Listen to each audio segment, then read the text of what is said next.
o seu frágil mundinho irá se abalar, porque eu vou mostrar para vocês, apresentar para vocês o mangá. Cara, é uma fodendo obra de arte, assim. É um negócio que me arrepiou inteira, que eu li 2 vezes pra fazer esse vídeo e é maravilhoso. É um mangá chamado Homúnculos.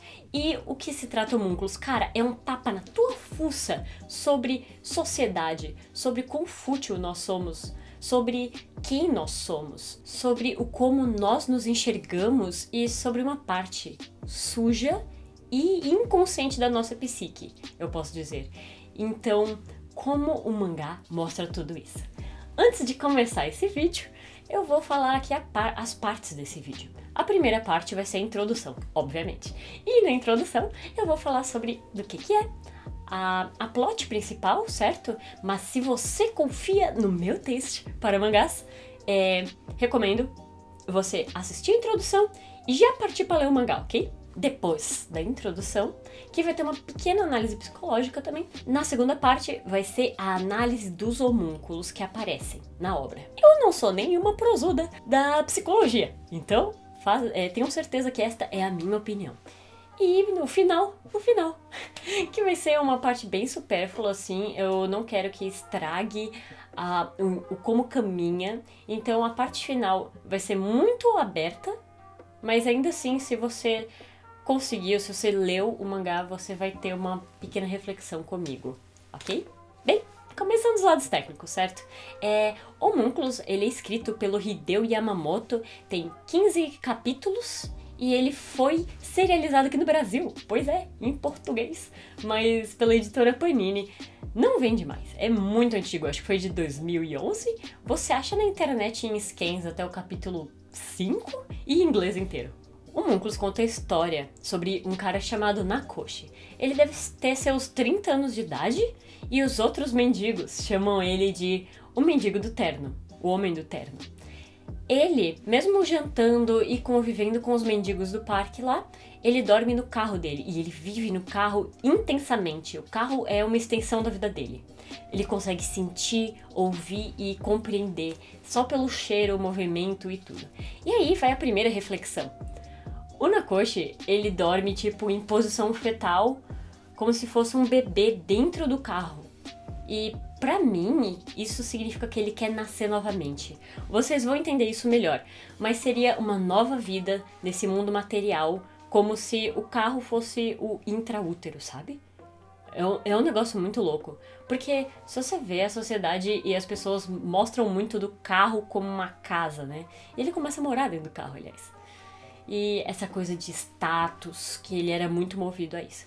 Certo dia, Nakoshi está de boaça no parque quando aparece um cara chamado Ito, que ele é filho de um médico assim, pica. Aí o cara chega e fala, deixa eu meter a broca no teu crânio, 700 mil ienes, você consegue dinheirinhos para você se você deixar eu fazer um buraco na tua cabeça. E obviamente ele diz não. Tipo, o carro dele é rebocado, aí ele fala, meu Deus do céu, a minha vida acabou. Aí ele vai e aceita os termos. Ele vai fazer a trepanação. Existe isso. E pra que serve? Como se faz isso? Pra que isso? É realmente um buraco no teu crânio? Sim, é realmente um buraco no teu crânio. E isso existiu. Tem relatos até de serem feitos na idade medieval, assim. E o conceito dele é aumentar a circulação sanguínea. Esse buraco que ele faz só perfura um pouco o crânio, não chega a ser algo que danifique assim a musculatura. E a teoria é a seguinte: quando nós somos bebês, o nosso crânio é muito mais fino e ele tem até um certo buraco, uma forma mais aberta. E o sangue circula melhor. E você sabe, um bebê está em idade de crescimento e desenvolvimento e ele aprende as coisas muito mais rápido. E a trepanação seria literalmente isso, aumentar e estimular essa circulação sanguínea. Seu cérebro passa por menos pressão também no seu crânio. E resumindo, isso é usado às vezes em tratamento de Alzheimer, por melhorar a memória. Muitos filósofos faziam esse furo no crânio. Só que no mangá, este buraquinho faz você enxergar coisas sobrenaturais. E a partir daí, o Nakoshi começa a enxergar homúnculos. Olha só a fute do Junjito aqui, ó, fazendo participação especial. E homúnculos, o que seriam? Seria uma forma figurativa, imagética do seu cerne.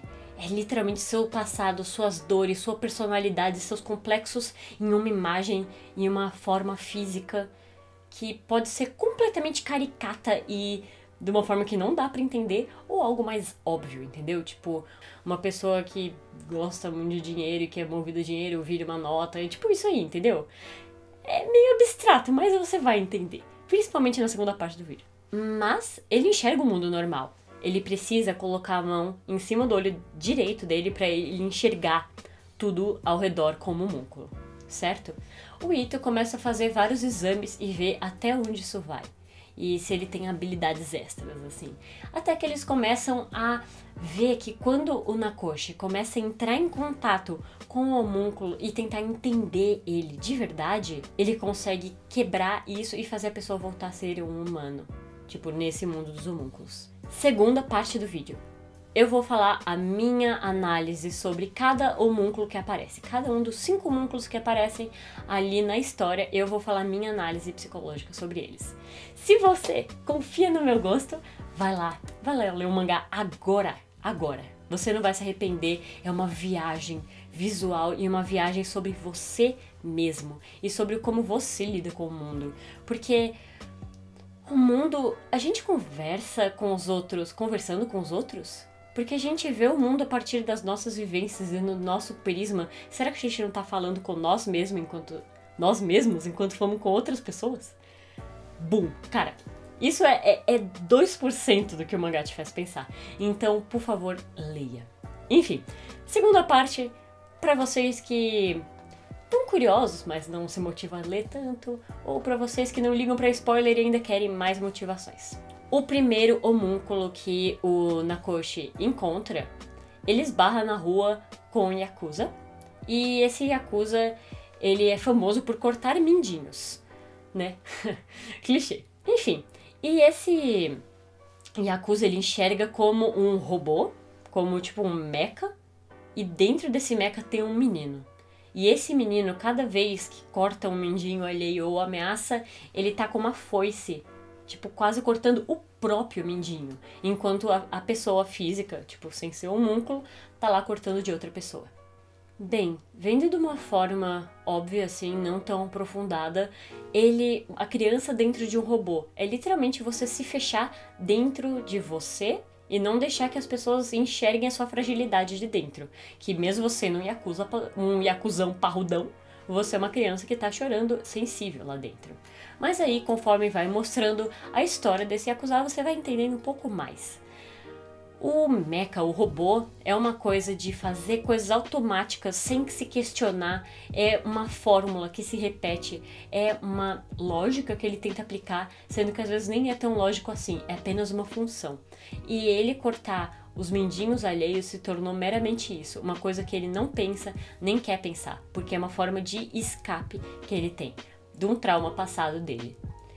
Quando ele começa a se libertar e vê que quem sente a dor de cada mindinho é o cara, e quando ele corta o mindinho, ele se lembra dessa dor do trauma passado, e ele fala, não se machuca mais, para com isso, para de fazer mal pra você. E ele começa a se questionar e pensar sobre isso. A criança sai dessa carcaça do robô e a criança sensível começa a chorar para o robô. Então o robô seria uma forma de um ego, uma admiração que ele tinha por esse amigo e representaria ele, porque ele começa a pedir desculpas para o robô. Ou até seria uma desculpa para ele mesmo, porque o robô seria as atitudes que ele vai em ciclo sem fim, assim. Segundo homúnculo é a menina de areia. A menina de areia, assim, é uma coisa que eu refleti bastante e também entrega bastante. O próprio mangá reflete um pouco sobre ela. E resumindo, eles querem ver e estudar mais os homúnculos. Eles chegam numa loja de umas meninas colegiais que elas vendem a calcinha delas. E aí ele vê uma em específico, ela é inteira feita de areia. E ela se molda ao que ela quer transmitir para os outros. E é aquela típica menina que tá num rolê, só que ela fica meio que fingindo ser uma outra pessoa. Dependendo do rolê onde ela tá, ela se adapta para os moldes dos outros ao redor dela. E a menina de areia é isso, é a sociedade líquida. É aquela menina que não sabe, não tem uma própria identidade. Você tá num recipiente, ela entra e se adapta. E ela é aquilo. Só que ela perdeu a própria identidade. Ela não sabe quem ela é. Ela é uma menina de areia. Só que aí começam a ver que não é grão de areia. São símbolos. Símbolos são palavras, são formas que as pessoas falam: "Ah, você é isso", sua mãe, a sociedade, suas amizades, e tudo coloca rótulos em você e acusam e falam coisas do que você deve ou é. Então ela se torna uma menina de símbolos, uma menina que pensa só no que os outros pensam dela, ou que ela entrou tanto nessa vibe de ficar pensando nas marcas, nos rótulos, em gastar em moral, nas questões morais, que ela perdeu quem ela é. Nisso, ela é uma filha rebelde, porque ela começa a fazer um monte de bosta só pra contrariar a imagem que os pais tinham dela. Ela começa a pensar no tipo, uma menina da minha idade tem que ser sexual, umas coisas assim. Então ela começa a ir num caminho bem ruim. E aí, o Ito começa a pressionar um pouquinho ela pra ver se ela mostrava a face dela. E ele começa a perguntar: quem é você? Quem é você sem nenhuma amarra social? Quem é você? Você saberia responder? É um negócio muito de louco, né? Intenso, porque sempre fala: esse é meu nome, eu faço tal trabalho, essas coisas. Só que quem é você de verdade? Sem ser rótulo, sem ser aquilo que a sociedade impõe em você. Então é muito intenso, cara, é muito intenso. Terceiro homúnculo, e um dos mais intensos também, que eu acho. Ele começa a mostrar de verdade a forma dele no negócio da menina de areia símbolo, certo? Que é o próprio Ito, o médico que fez a trepanação no Nakoshi. O Nakoshi não enxergava nada no Ito, era como se fosse um vazio. Até que ele começou a enxergar bolhas, até que ele começou a ver um aquário. Ele é um homem aquário. Enquanto ele tá lá pressionando, sendo muito escroto com a menina de areia, ele começa a borbulhar e furar quando ela toca num assunto sensível, assim, quando ela coloca batom nele e começa a ficar provocando, fala: você é virgem, então? Uns negócios assim, você é virgão, é? E aí ele fica tipo, pô, mano, fala isso não. Aí ele sai e fica malzão. Ok, mas o que isso diz sobre o homúnculo dele? O que isso tem a ver com o cara aquário? Porque, na verdade, o aquário, a forma do aquário é o pai dele, que seria aquela coisa do pai que é médico orgulhoso falando: meu filho vai ser meu futuro, o meu filho vai seguir o que eu quero que ele siga, sabe? É o pai que espelha uma coisa no filho e molda o filho à base dele, não deixa ele ter escolhas. E nisso, o Ito, ele tá numa carcaça do pai, só que ele é o aquário? Não, ele é o peixinho dentro do aquário. Ele é um peixe que fica escondido e que aparece às vezes ali dentro. Mas por que ele é um peixe? Depois mostra no passado dele que ele tinha um peixe beta e ele se vestia como peixinho, e ele se vestia de mulher e se sentia incrível ali, sabe? Ele se sentia bonita. Quando fala do passado dele, ele começa um jogo psicológico e visual muito louco, que quando o Nakoshi fala que ele viu o homúnculos dele, que é um aquário, o rosto do pai, os negócios, ele começa a falar: ué, você tem daddy issues? Porque você que enxerga isso, então o problema é teu. Você tá espelhando em mim, mas eu não tenho isso aí, não. Só que aí ele começa a ver que em partes, talvez os homúnculos sejam uma extensão dele. Só que realmente é uma coisa do Ito. E ele se sentia bem como ela, sabe? Só que aí o pai, estranhando aquilo, quebrou o peixinho e isso ficou puramente na infância. Só que ele tinha até se esquecido disso. O peixinho, a identificação e a transexualidade do Ito tem a ver com a genitália. Do tipo, um peixe você não sabe se é fêmea ou macho. E uma identificação com isso, você vê uma beleza, só que é muito dúbio, você não vê uma genitália ali, entendeu? Que nem meninas transexuais da infância se identificarem com a Ariel, porque não tem ali nada entre as pernas, entendeu? Então é um negócio muito bonito de se ver, e a forma que o Ito começa a agir e abraçar esse lado feminino nela, que ela ainda não fez uma transição assim, e infelizmente não mostra tanto o processo, mas deveria mostrar porque é incrível a forma que ela começa a lidar, tem medo, e você vê o Ito já com feições femininas, sabe? Quarto múnculo seria Noperabo. Descobri essa palavra por causa do Golden Kamuy. Quando falou lá Noperabo, eu, oh meu Deus, eu conheço. Mas enfim. Noperabo, que como dizem Golden Kamuy, seria uma pessoa sem rosto, sem face. Ele enxerga uma mulher na rua, na frente do hotel lá que ele fica, porque ele fica, tipo, entre o Parque dos Mendigos e o Hotel de Milionário, que ele vivia nesse hotel, trampava lá, num prédio comercial, certo? Ele começa a ver nessa mulher sem rosto o rosto de todas as mulheres com quem ele já se envolveu. Só que ele começa a lembrar da ex-mulher dele, falar que a ex-mulher dele também viu homúnculos, porque ela fez um desenho que refletia, tipo, a alma dele, e ele começa a pensar que essa mulher é a ex-mulher dele. Só que eles acabam entrando em contato, e você vê que essa mulher também, como ele, já fez 1000 cirurgias plásticas e mudou completamente o rosto dela. Não deixa claro, eu quero que você leia o mangá, então não vou me aprofundar tanto, mas ele começa a enxergar. E nesse mesmo pique de que todos os homúnculos são um espelho também da própria alma do Nakoshi, ele se vê sem identidade, porque ele esqueceu o rosto dele. Ele era uma pessoa muito feia e ele entrou nesse mundo de falsidade e que ele achou totalmente fútil e idiota, mas ele ficou bonitão pós milhões de cirurgias plásticas. Pra quê? Ele se sentiu vazio, continua se sentindo vazio, porque o vazio é muito mais do que uma matéria. Ele começa a viver isso e ele começa a espelhar dessa mulher sem rosto, que é o rosto de todas as mulheres que ele se envolveu, só que ele começa a se abrir com ela. E nesse momento é um negócio de louco, porque conforme ele vai se lembrando e pensando nas memórias que ele já teve, a mulher vai assumindo o rosto de todas essas memórias. Tipo, de homem, de animal, de tudo, ele começa a se tornar aquilo. Então você vê que realmente os homúnculos é pelos olhos do Nakoshi. O mangá deixa em aberto até o final se isso é uma pira dele ou se ele realmente consegue enxergar o cerne das pessoas. Isso é uma... Você tem que tomar essa conclusão. É uma coisa muito do como você lê o mangá. Porque, assim como mostra a história do Nakoshi, você tem os seus olhos e eu tenho os meus olhos. Você pode ver o mangá de uma forma completamente diferente do que a minha. Você pode entender de uma forma diferente porque você teve vivências diferentes da minha. Eu falando isso pra você, não tô tentando espelhar algo meu em você. Não é algo muito louco. Cara, isso me fez pirar muito a cabeça. Quinto homúnculo, ele já mostra desde o início do mangá, que é o Ita. É um dos mendigos que ele mais conversa. Ele é um ex-cozinheiro e ele sempre aparece dando comida para uns passarinhos, assim, sabe? Só que o que ele é? Ele é um ovo. Ele é um ovo que às vezes só aparece um olhinho de fora e é um ovo espelhado. Com certeza, assim como no primeiro, o homúnculo remete a essa coisa de fechado. Não quero que ninguém veja quem eu sou de verdade. Eu vivo por trás desse ovo, né? É tipo, por que você não sai desse ovo? Por que você não sai de si mesmo?